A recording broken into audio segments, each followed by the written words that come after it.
Hi, I'm Allie with the Potomac Bead Company, and I'm going to talk to you about making chain link jewelry. When we do our chain link jewelry class, we actually use chain to do that. You can do the same style without chain and just add the links together, but using the chain does help you get through your project a little bit faster because you're not having to make as many links. For this, I'm going to be using 24 gauge art wire. In silver, I'm going to be using a silver chain and some beads, a wire cutters, a round nose pliers, and then also a chain nose pliers. Whether or not you want a bent chain nose, that's kind of up to you. So the first thing I've done before I've even gotten started is, if you can see right here on my round nose pliers, I have little green marks on those. That's so I make the same size loops when I'm making my loops in my chain. So it's a good little reminder and idea where I have to hold it. What I like to do for my chain link is to make the holes look about the same size as my chain.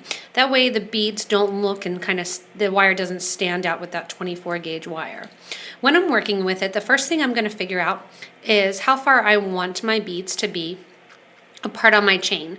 So what I'm going to do is lay kind of my beads out here and see how far I want them, if I want them evenly spaced.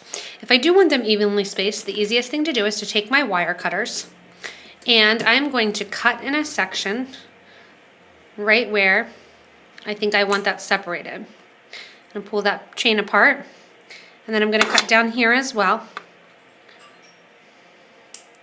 What you can do then is you can count the number of links that are left on your chain in your small pieces, or you can hold them up and cut them lengths, the lengths that match. So right here I have 1, 2, 3, 4, 5, 6, 7, 8, 9.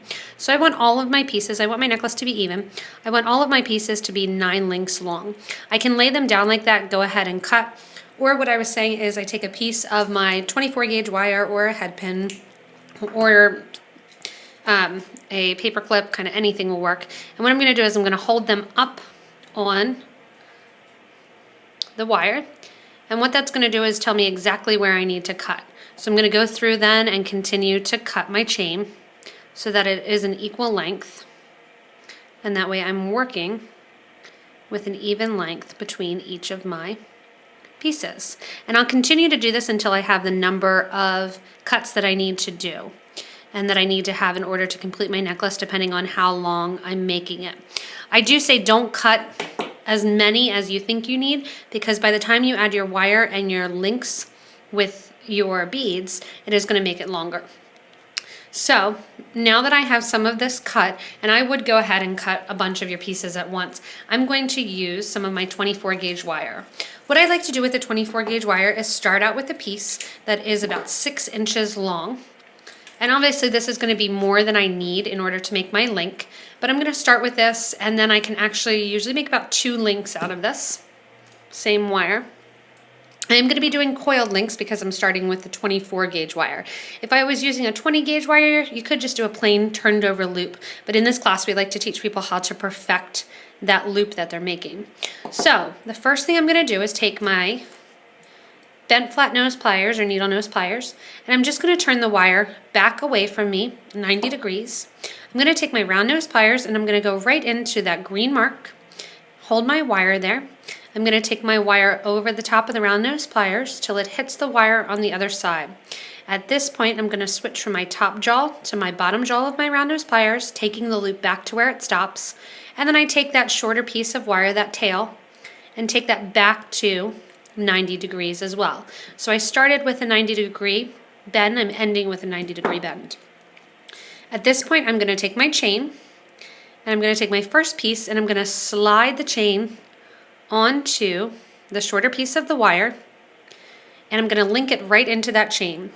Now I'm going to hold with my needle nose pliers, and I'm going to twist the wire around.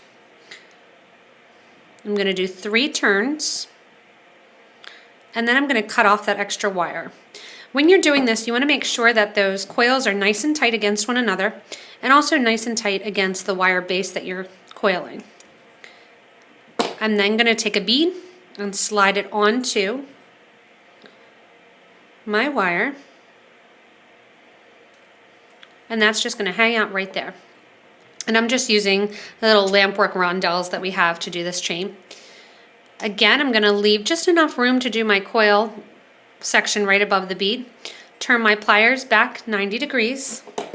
And now I have a really long section of wire. Like I said, I'll use that for another link as well, or possibly two. Right in there to my marks. The wire goes over the top of the round nose pliers, straight down, switches from top jaw to bottom jaw, and back 90 degrees.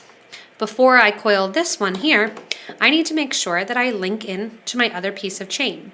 So I'm constantly going to be linking into chain. Every loop that I make before I coil, I'm going to make sure that there is chain connected to it. I have my chain in there.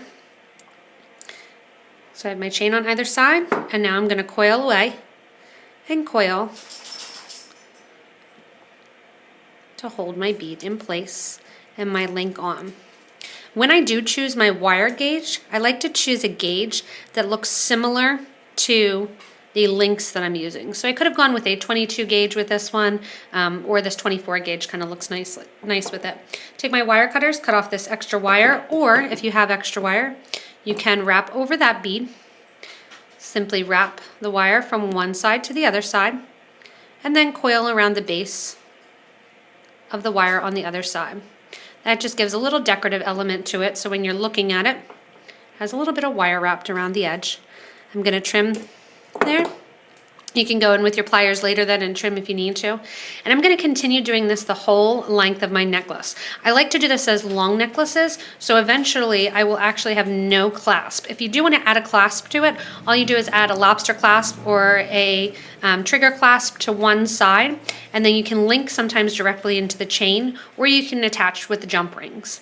So hopefully this will give you an idea how to make chain link jewelry when you actually use chain.